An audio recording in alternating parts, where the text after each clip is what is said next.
নির্বাচনের সময় যত ঘনিয়ে আসছে ততই নানা রকম উদ্বেগ উৎকণ্ঠা বাড়ছে, বিশেষ করে যারা নির্বাচন পর্যবেক্ষণ করছেন এবং বাংলাদেশের নির্বাচন নিয়ে যারা খুবই আগ্রহী। মুনির সাতরি, তিনি ইউরোপিয়ান পার্লামেন্টের প্রতিনিধি দলের একজন সদস্য।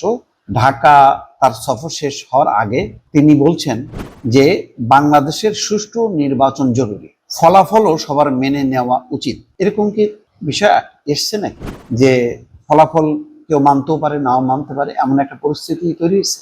সুষ্ঠু নির্বাচন জরুরি, সুষ্ঠু নির্বাচনের সংজ্ঞাটা কি, কি করছেন তারা?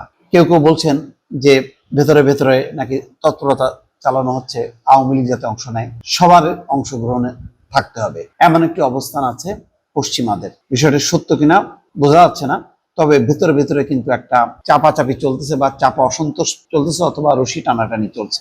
মানবাধিকার বিষয়ক উপকমিটির চেয়ারম্যান মুনির সাতরি বলছেন, রাজনৈতিক স্থিতিশীলতার জন্য নির্বাচন কেবল একটি মাত্র ধাপ। সব রাজনৈতিক অংশীদাররা যেন ঐক্যমত তৈরি হওয়া সংস্কারগুলোকে সমর্থন করে, সেই সঙ্গে সেইগুলোর কার্যকর প্রয়োগ নিশ্চিত হওয়া খুবই গুরুত্বপূর্ণ।